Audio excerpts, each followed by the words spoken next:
adapting AI without upsetting your team with today's amazing special guest, Andrés Tapia. Today's episode is brought to you by Origami Sites. The biggest thing killing your business isn't your ideas, it's the implementation. You know exactly what you want to build, but you keep getting stuck in tech hell. You're either paying a developer thousands of dollars to wait 3 weeks, or you're fighting with a clunky website builder that drives you crazy. Origami Sites solves this instantly. It's the world's first AI web developer. You don't just get a single page, you get entire websites and fully functioning marketing funnels generated in seconds. This means you can go from a concept in your head to a live professional business collecting money the same day. You stop wasting your budget on agencies and you stop wasting your time on code. Stop letting tech slow you down. Go to origamisites.com and build your first project for free right now. Welcome to the Artificial Intelligence Podcast, where we make AI simple, practical, and accessible for small business owners and leaders. Forget the complicated tech talk or expensive consultants. This is where you'll learn how to implement AI strategies that are easy to understand and can make a big impact for your business. The Artificial Intelligence Podcast is brought to you by Fraction AIO, the trusted partner for AI digital transformation. At Fraction AIO, we help small and medium-sized businesses boost revenue by eliminating time-wasting, non-revenue generating tasks that frustrate your team. With our custom AI bots, tools, and automations, we make it easy to shift your team's focus to the tasks that matter most, driving growth and results. We guide you through a smooth, seamless transition to AI, ensuring you avoid costly mistakes and invest in the tools that truly deliver value. Don't get left behind. Let Fraction AIO help you stay ahead in today's AI-driven world. Learn more and get started at fractionaio.com. Now, Andres, I'm so excited to have you here because we're at this time of great transition, and there's these kind of two opposing forces. One is from the top down, which is we could replace everyone with AI, we can cut our costs, and we hear these very big promises from AI companies of these massive results and how you can fire this team and fire that team and replace this department. And then from the employees, there's this new feeling of, well, I don't want to be replaced. And so you have these two opposing forces, and I see this sometimes when a company tries to launch like a pilot program. Everyone has a motivation to sabotage it if they think the pilot program will lead to success equals they get fired. So how can we kind of start to remember the importance of our workforce and see AI as a tool, not as a replacement or not as an enemy? What's the right way to kind of approach this mindset and this new change in our world? Yes, I think the key thing is, every technology inflection point for centuries has always created a disruption that upsets the way things have been. So I would not deny that this is upsetting the way things have been. So no question. But rather than saying that it is going to displace us, it's that we need to say it's going to displace certain things, but not us, the human beings. And sometimes we get so affiliated identity between what we do instead of with who we are.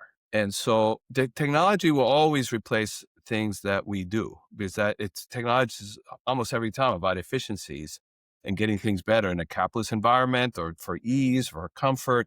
We want things to be mechanized because hard labor is hard labor, right? So what AI presents is both a threat, a real one, to how things have been, and that's undeniable, and therefore has implications for what we do.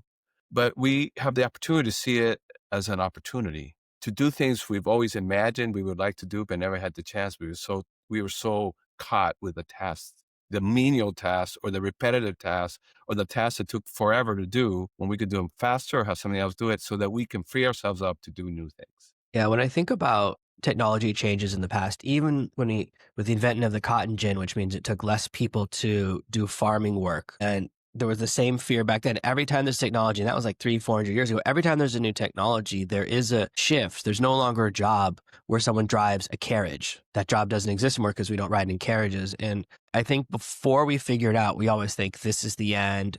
This business is over. Nothing's ever going to be the same again. And a lot of it comes from the advertising and marketing language, right? The automobile marketed as it's like a horse, but it never goes to the bathroom and it doesn't need to eat. So there's this language that can scare people. And I think that's kind of what's happening now. But this is the first time we've seen a technology that kind of goes after such a wide number of industries. And I think that's what makes it the language scarier is that it's going, well, we're going to replace everyone who works in an office, which is just about everyone these days. And we are forgetting, like you said, the value of our humanity, the value of our employees. And I've seen it happen to companies where they try to shift too fast, or we over index or over believe what AI is capable of. And then it's hard to get people to find new workers to come into the office. Everyone wants to work from home now. Everyone wants to work remotely. And there's this value of community and value of human. And even on all the projects I work on, I still have other people look at them because AIs miss things all the time. And maybe someday we'll get to that point. But I kind of think that if AI could really do what everyone promised it is, we kind of live in a post-scarcity world. If AIs could do the farming and AIs could paint every building and AIs could do all the office work, then we could all just live in a world where we could be artists and painters and philosophers, because all of the work we need to survive, to generate food and housing and comfort, would be taken care of by AIs. We live in like kind of this futuristic Star Trek type of world. Yeah, but let's not forget that we still have to earn a living, right? So we could be artists and we can be freed up, but how do we pay our bills, right? So that's a legitimate issue, right? And that's where I would argue that we have to think, what is our competitive advantage vis-a-vis the AIs? Because if they can do what we have been able to do, right? And then the fear of displacement is understandable, but then as in any economic system that we're in, we're always looking at the growth opportunity, as economically, and the growth opportunity in terms of productivity, and the growth opportunity in terms of us as professionals and thinking and feeling people is in the differentiator. What is it now? Given all that AI can do, what is it that they cannot do that we as humans have unique? And that's the key question I think we can talk about, John.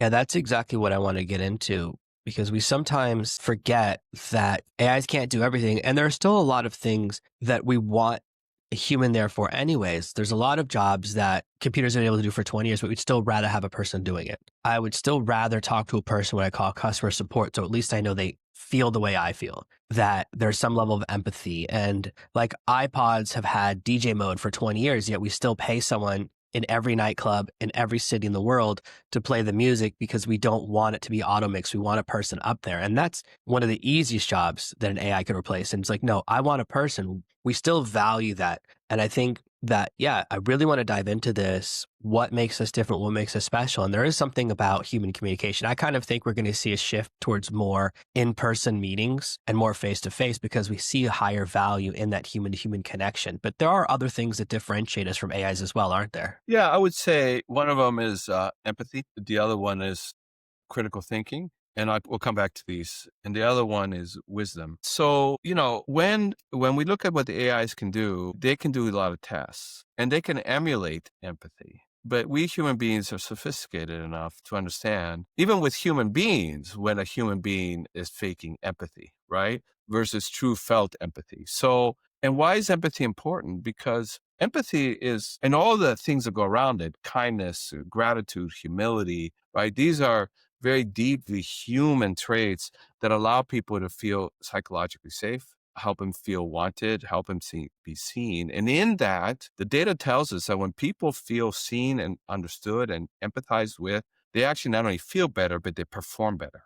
So there's a real value in terms of the workforce, in terms of team optimization, to have leaders, for example, and teammates that exercise their HI in ways that AI cannot, that really optimizes our performance. Right? So that I would say that the empathy and all the bundle of traits to go with that are vital, and that is part of our competitive advantage. I think our other is critical thinking. Yes, we know all the stories of the incredible things that AI can produce in seconds, and it just gives us a rubric for X, Y, and Z, or code for X, Y, and Z, and things like that. But right, there is a lot of bad content being created because people are just taking it at face value and not putting an HI filter on it, which is critical thinking. We're just taking whatever comes through. And if you think about analog, I come from a journalistic background, and I'm a writer, nonfiction as well as fiction. And the value of the creative process is having readers that can come at it in a very human way and interact with what you've written in ways that they will always surface something that you would not have surfaced before. And critical thinking is being able to ask the five whys, right? You state a statement. Why is that true? You give an answer. Well, why is that true? You give an answer. Well, why is that true? And then, well, now that you've answered that, I see that these things are not consistent, or there are implications to your answers that it open up new ways of thinking. And AI starts to just go down a very narrow best practices way that sort of leverages what already exists. Now, the beauty of AI and HI is the interactivity. And AI only exists because of HI. And the AI sort of then has all the power of a collective HI. But where is the new innovative thing happening is when HI comes up with better prompts, better thinking, more critical thinking, more empathy to then create the prompts that generate new content, new ways of thinking that then allow us to have higher level results and ways of thinking. That's where I think and I believe the innovation is going to happen next. I think that's really powerful because we kind of mingle the ideas of wisdom and knowledge sometimes, whereas AIs have a great deal of knowledge, but they don't always apply it in really good ways. They'll make dumb mistakes because they're really smart in one area and really dumb in another. And they don't have that critical thinking, like you said, because they just have averages. They take what has everyone done? What's the average? Okay, that's the best choice. And Exactly. average is how it's like it's always giving a B, right? It's like everything you do, you get a B minus. And there's no winners and no losers, but that's so boring to be in the middle of the road. And I've noticed a lot lately, we try to program empathy into AIs, and I really don't like it. I don't like when someone pretends to care how I feel like that. I'd rather you be robotic than pretend to care about me. So I think you're really onto something important there. We don't like it when people are robotic with us and pretend, right? It just so insincere. So then we get insincere humans, but also insincere AIs. And also, there's a loose end here. I mentioned the third one was wisdom,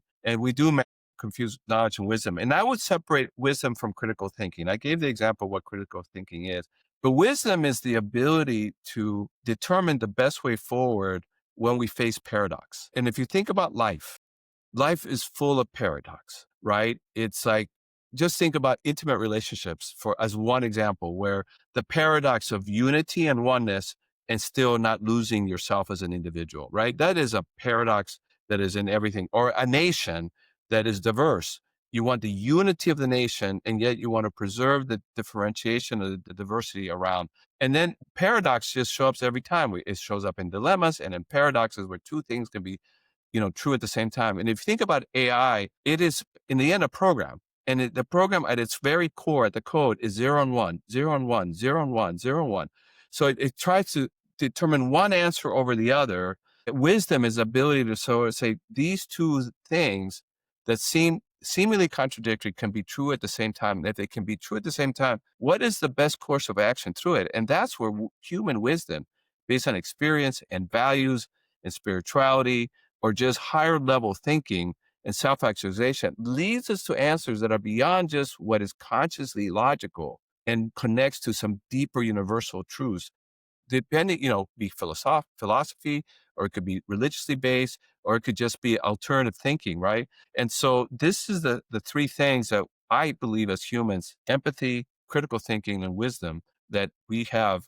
How do we exploit that as we determine the new ways in which we can add value to the organizations we work Yeah, one of the flaws or limitations of AI is that it doesn't learn from its own experience. Like most wisdom comes from, I made a mistake and I learned from it, or I did it the right way and I learned from it. But every time you start a new conversation with AI, you're back to where it was when it was first programmed. So it doesn't have that, it doesn't have experiences because it doesn't remember its experiences. And I think that we sometimes forget that because the hype and the commercials and the advertising for AI is so strong. And we always talk about how powerful it is, but we never talk about the limitations. And I think this is why so many workers are worried about being replaced with AI. And the answer, like you said, is to think, well, okay, if AI is coming, what can I do that it can't? What is my differentiator? How can I stand out? And what are some ways that leadership can start to train their teams either through mindset or through actual skills to prepare them for a world where there's AI that can do many of the things that they used to do every day? Yeah, I think we go back to this classic excellent leadership,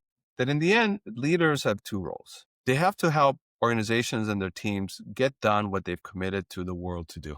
a product, a service, whatever. They got to help get them, operationalize it. And the second thing that leaders have to do is anticipate the future. What is around the corner, because the world does not sit still. And how does it prepare its people, its teams, organizations to see what's around the corner? And so let's talk about both things. On the operationalizing, instead of seeing AI as a replacement of HI, is we have to welcome AI as a new team member that has certain exploitative abilities, really differentiated, because the speed is differentiation, but it also has limitations. In the same way that each one of us as human beings have, competitive advantage and virtues and values and strengths and things that we don't have. And classic diversity and inclusion is we need each other, because we all collectively don't have all the skills and all the knowledge and all the experiences. And the same is true for AI. It doesn't have all the skills, training, experiences. And so I think leaders today need to see their teams as not AI versus HI or AI replaces HI, but as how do I leverage the power and differentiation of what AIs bring and what the HIs bring in order to create an elevated team that is leveraging diversity, both human diversity and artificial intelligence diversity, to generate the solutions that we've never seen before, to get done what we have committed to do faster and better and more safe. That's one. And then with number two, especially with the change happening at this rate that it's going, I think leaders today need to prepare their teams, their humans, to say, look, yes, AI is going to do a lot of tasks you used to do, but what are the things that we as humans need to be able to do now that we're freed up from the mundane and the repetitive and the things that took up a lot of time, and to challenge the teams to think in a higher level way? Because as we know, we use a fraction of our human brain capacity, and AI is giving us the opportunity to free up certain parts that were overloaded with tasks and algorithms and coding and research, and really free up those other parts of brain to do things. So it's not just the freedom to go and paint, which, we were kind of saying, yeah, let's do that. But think about it. It's the freedom to be more creative. It's the freedom to be more imaginative. It's the freedom to activate the parts of our brain that are stimulated by music and art, right, and percussion, so that we can say, how do we elevate our thinking, not only as individuals, as a collective? And I think also our differentiated lives and the ability to appreciate beauty and art and be moved by the power of music and poetry and fiction, so that we can imagine through metaphors new realities that have not been within our realm of possibilities before. Speaking of art and creativity, we're starting to see books written by AI. There's a song by an AI that was #1 last week, and we're starting to see where people are engaging with creativity created by artificial intelligence as well. But even though there's an AI song, there was a person who came up with the idea, who tweaked it, who told AI what song to make. There was still a human involvement in it, and kind of put together the plan and launched it and got it out into the world. Where do you see the line between human ingenuity and human creativity? And do you think people would go to a concert to see AI play music live? Do you think people would want to buy a painting made by AI? Or will those barriers kind of create a human-only environment? Yeah, you made reference to it, like you prefer to talk to a real customer service person than AI. So, and I think that is sort of a small example of something very large. I mean, I can listen, to Mark Anthony on my CD or on my streaming service, and I'll enjoy it.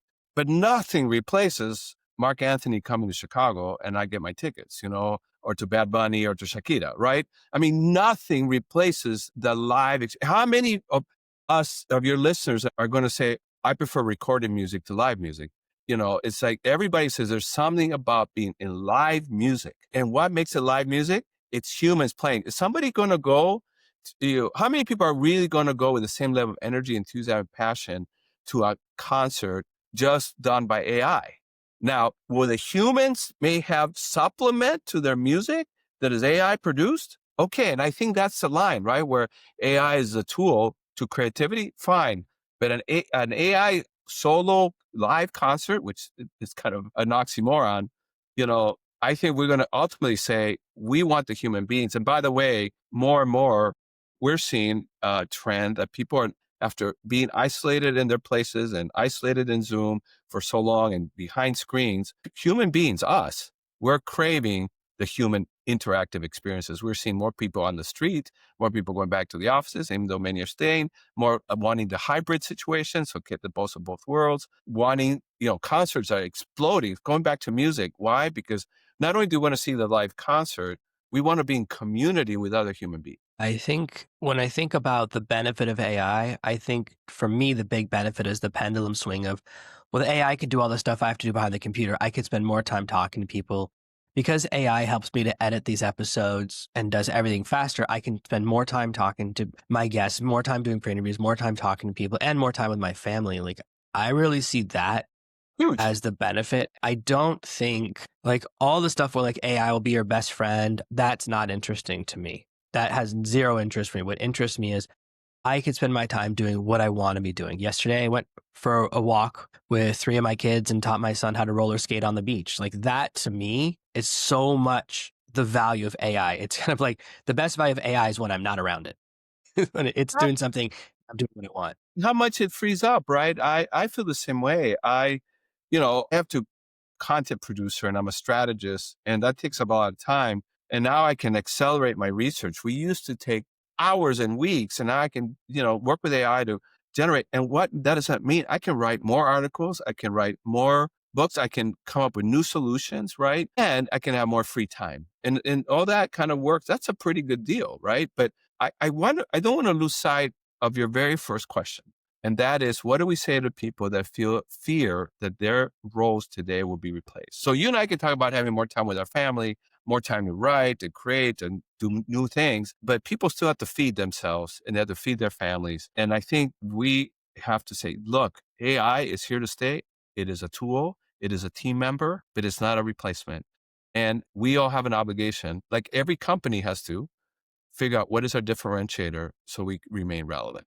Yeah, I think with every new technology, you can either hope it doesn't affect you, you can run away from it, or you can run towards it. And the opportunity now is to kind of like you said, a leader needs to look towards the future. And I think employees, whatever your position is, you should look towards your career and say, okay, if AI is coming, how can I make myself irreplaceable? How can I make myself valuable? How can I make myself kind of prepare myself for that next phase? And we've seen people do this, whether they're going back to school and getting educations in the past or like upskilling themselves in different ways. And you can become the first person at the office or in your environment who's really agile. I always say if robots are taking over the jobs, then I'll become the robot repairman. I'll figure out something that's the next job. Because as much as some jobs are disappearing, like data entry will disappear, other jobs will start to exist. We have this transition all the time. And it's just that, okay, if my job is one of the ones that's at risk, what can I do in the future? And we're seeing some really interesting things happening where customer support is actually, and certain industries are actually moving back to America from other countries because it's now cheaper to have one person managing 5 customer support AIs than 5 people in another country. And we've never seen a shift in careers that way. So you can start to think, okay, I'll be an AI manager. I'll find ways to be adaptable. And I think that's the most important thing, is to kind of say, yes, I'm scared, or yeah, I'm afraid, but what can I do to be faster than everyone else? Because you don't have to be faster than the AI. You just have to be faster than everyone else who has the same kind of skill set as you. Just like when you're running away from a bear, you just have to be faster than your friend. Yeah. And by the way, I also want to bring up something else in addition to what you just said. In Western society, really well educated people and also people that are very skilled manually, we take pride in what we know.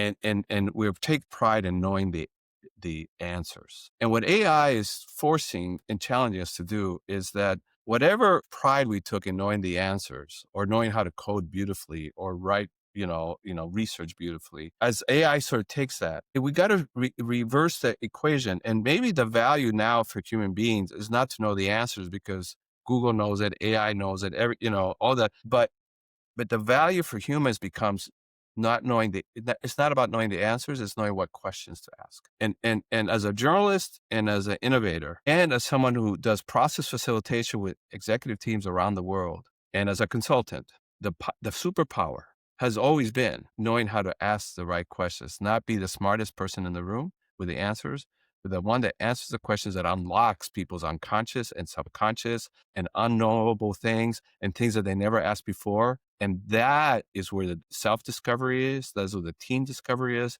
That's where the innovation happens. So I think this AI revolution, I think is going to elevate the skill, and a very human skill, of learning how to ask the best possible questions, and in using AI language, the best possible prompts.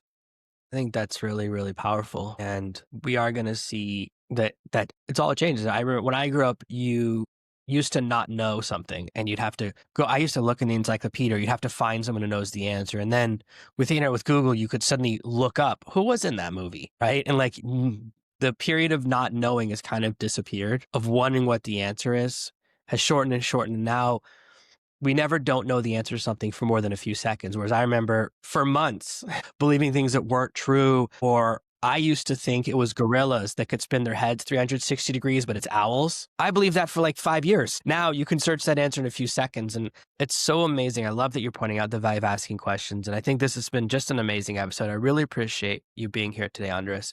For people who love what you're doing and want to kind of learn more and see some of the amazing stuff you've been writing about on LinkedIn that certainly caught my attention, what are the best places to see what you're doing and to see more of the amazing writing and stories that you're sharing? Yeah, I do have a newsletter on LinkedIn, so you can look me up on LinkedIn, and we'll make the link available. And the newsletter is called Generative, so it's a monthly publication. I have a podcast that with a co-host that shows up 3 out of 4 weeks, and it's called Disrupt the Podcast, and it's on video and audio, so it's on YouTube and all the audio platforms that are your favorites.